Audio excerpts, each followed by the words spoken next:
Sir ये जो हम दीवारों के बीच में छेद देखते हैं, यहाँ से क्या वो अपनी इसके दो रीज़न हैं। एक तो ये है कि आप इधर से देख सकते हैं, क्योंकि जितना बड़ा एरिया होता था, जैसे मान लीजिए अगर इसमें से देखते हैं बड़ा बना देते तो तीर कमान चलते थे, उसके बाद में फिर गन्स भी आ गई थी, तो वो निशाना साधने के लिए जितना बड़ा एरिया उतना ज़्यादा रिस्क, तो उन्होंने देखने के लिए तो कर दिया ऊपर, और नीचे से इसमें क्या करते थे, कुछ डिस्टेंस के बाद में या तो खौलता हुआ पानी या खौलता हुआ तेल या जो भी उनके पास होता था गर्म, वो रखते थे, और इनके ऊपर से जो एनिमी अगर चढ़ती थी ऊपर तो गिराते रहते थे उसके ऊपर से कि वो जल के और नीचे गिर जाए ऑटोमेटिकली। अच्छा। चढ़ नहीं पाए, और तीर और गन और ये सब तो उसमें से चली जाती थी फिर अपने आप। तो वैसे लगभग हर किले के सामने हम देखने को मिलते हैं। अच्छा, ये डायगनली है कई जगह पर, देखिए इसमें दो हिस्सों में बांटा हुआ है इसको, दोनों ऐसे हैं, देखिए जी बिल्कुल, ये देखिए एक ही जगह से दो गन चला सके। हाँ, दो आदमी चला सकते थे जी। और दोनों डायगनली बैठते थे ऐसे, जिसको इधर शूट करना है तो वो यहाँ बैठेगा इस तरफ, और जिसको इधर करना है इधर, तो बैरल जो गन के होते थे वो डायगनली इंटरसेक्ट करते थे एक दूसरे को, जैसे क्रॉस होता है। हाँ, क्रॉस जैसे। अब ये एक रैंप हम देखते हैं सीधा ऊपर को जा रहा है, क्योंकि उस समय अभी जो मॉडर्न जो तोपें हैं, टैंक हैं, वो तो थी नहीं, तो जो उनकी तोपें थी वो पहले या तो जानवरों से खींचती थी या फिर आदमी खींचते थे उनको। अच्छा। तो जानवरों से भी खींचना होता था या आदमियों से, दोनों के लिए फ्रिक्शन बनाना पड़ता था। ये देखिए जैसे गड्ढे हैं ना इसके अंदर, ये फ्रिक्शन बना रखा है इसके ऊपर, जिससे कि वो फिसले नहीं, वापस स्लिप नहीं होए, और ये जो आदमी चल रहे हैं वो भी स्लिप नहीं हो इसके ऊपर। जैसा कि कई अभी मॉडर्न रोड्स पर आपने रोड के ऊपर गिट्टी फंसा देते हैं कि वो फ्रिक्शन क्रिएट करने, ग्रिप अच्छी हो जाए, तो ये ग्रिप के लिए कर रखा था, और रस्सी से या रस्से से किसी से इसको बांध देते थे, जानवर ऊपर लग जाते थे और नीचे आदमी, और उसको ढकेल के ऊपर ले जाते थे। तो आप पुश करना पड़ता था और वहाँ पर वो तोप लग जाते। तो इसीलिए ये जो पत्थर के जो रैंप बना रखे हैं, इसमें गड्ढे हैं, ये इसीलिए है कि उनको अच्छी ग्रिप मिल जाए।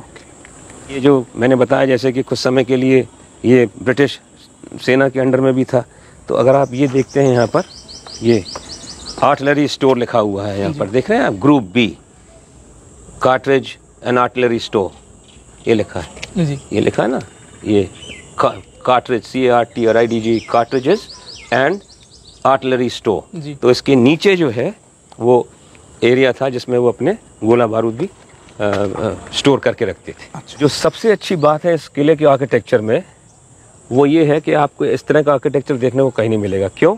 क्योंकि इसमें वाटर हार्वेस्टिंग सिस्टम उन्होंने रानी के टाइम से उसको फॉलो किया था। अच्छा। वाटर हार्वेस्टिंग ऐसी ही थी कि छतों, अमूमन छत ऐसी होती है जी, इसमें आप देखें छत ऐसी है जी, तो ये पूरा पानी कलेक्ट होके बीच में से चैनल से नीचे उतरता था, और सब जगह से इसमें ये सिस्टम है। देखिए यहाँ पर अगर आप ये देखते हैं ना, होल है, ये पानी के लिए ये ढाल में घुस चला जा रहा है, और ढाल से नीचे आप देख सकते हैं कि पानी नीचे उतर जाता था। ये कुआं है इसके नीचे, इसमें भी कलेक्ट होता था पानी, और हार्वेस्टिंग इसमें भी होती थी।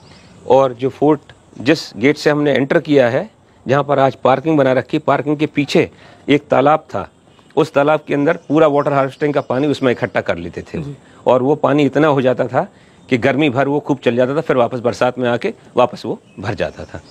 अब ये वाला जो आप यहाँ देख रहे हैं, ये जो बुर्ज है, इसके ऊपर दोनों काम मिलेंगे आपको, बहुत अच्छा है ये, मतलब एक एग्जाम्पल है जिसमें आप दोनों को बता सकते हैं कि आप के पुराना काम क्या था और नया काम क्या था। ये देखिए, ये वाला जो है, इसका जो दीवार है ऊपर आर्च नुमा है पूरी, देख रहे हैं आप, तो अच्छी थिकनेस है, और थिकनेस में आपको बाद में ही बताऊंगा, लेकिन इसमें पुराना मटेरियल वही चूने का, और जो भी उनको मिल गया, पत्थर, ईंट वीट सब लगा दिए उसके अंदर उन्होंने। अलावा उसके अगर आप यहाँ आते हैं तो थोड़ा नीट वर्क दिखाई देता है, कहते हैं ना, बिल्कुल क्लीन एंड टाइडी जैसे। तो अब अगर आप ईंटों का भी अगर अरेंजमेंट देखते हैं तो देखिए कितना अच्छा अरेंजमेंट कर रखा है इन्होंने, और कोने भी ऐसे उस तरीके से निकाल रखे हैं। तो ये धीरे धीरे जब ब्रिटिश के अंडर में आया तो उन्होंने इस तरह का ईंटों का काम करना चालू कर दिया। आगे इसको अगर आप देखते हैं तो ऊपर भी उन्होंने इसको सील कर दिया चूने से, जिससे कि अगर पानी गिरता है तो दीवार में नहीं बैठे। अब आती है बात लोहे के इस्तेमाल करने की, क्योंकि पीछे हमने देखा तोपों के अलावा और कहीं कोई लोहा नहीं था। तो जब ब्रिटिश आए, उन्होंने ये लोहे के छोटे छोटे खिड़कियां लगानी चालू कर दी। वो इसीलिए कर दी कि यहाँ से उनको हवा भी आती रहती थी। अच्छा। और उनको दिखाई भी पड़ता रहता था कि नीचे क्या हो रहा है। अच्छा। अलावा उसके जब वो बंद कर देते थे इसको, तो जो मैंने आपको पहले मेरे एंट्रेंस में बताया था कि दो उसमें स्लिट हैं यहाँ पर, इसी तरीके की वो भी थी, इसमें से आप नीचे देख भी सकते हैं और गन का बैरल इसके अंदर से बाहर निकल सकता है, तो देख भी सकते हैं, निशाना भी साध सकते हैं। अच्छा। और जो अगल बगल इसका जो लोहा लगा हुआ काफ़ी थिकनेस का है, करीब करीब 1.25 इंची का ये प्लेट्स हैं, जिससे कि अगर दूसरी तरफ से अगर फायरिंग होती थी तो वो इसको बचा लेती थी, गोली वगैरह अंदर नहीं आती। हाँ, एक शील्ड की तरह काम करती थी। जैसे आजकल तो बुलेट प्रूफ हो गए, लेकिन उस जमाने का ये बुलेट प्रूफ हैगा। और ये भी वही है, ये बैरल से आप देखते ना और अपना देख के आप चला सकते हैं।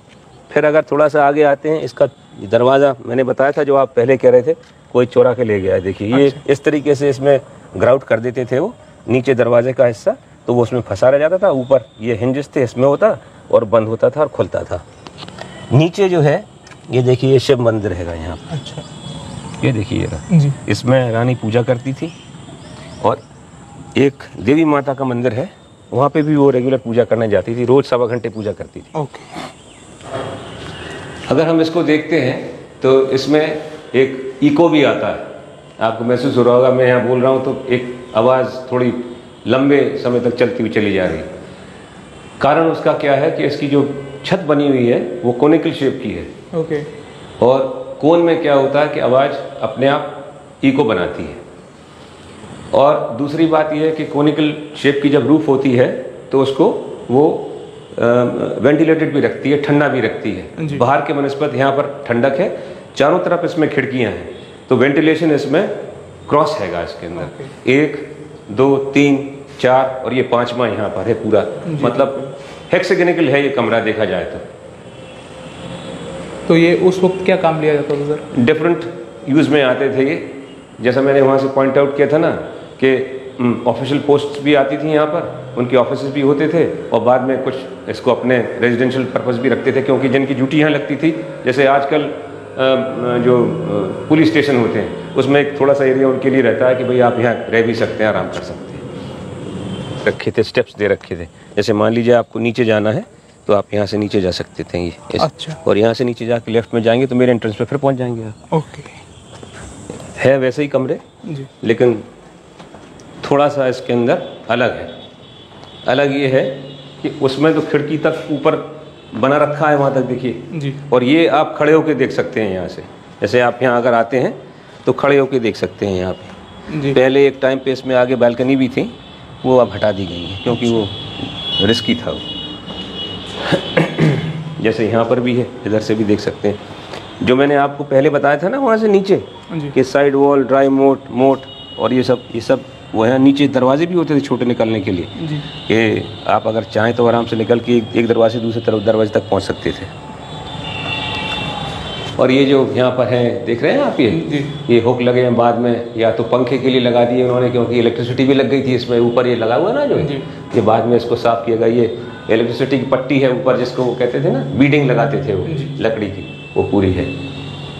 और ये हवा के लिए और लाइट के लिए कर रखा है इन्होंने दोनों, जिससे हवा भी आती रहे और लाइट भी आती रहे। इसके ऊपर पहले कैनोपी लगी थी ऊपर ऐसे, जो कि बाद में हट गई वो पैसेज ऑफ टाइम के साथ साथ। मिक्सचर है इसके अंदर भी।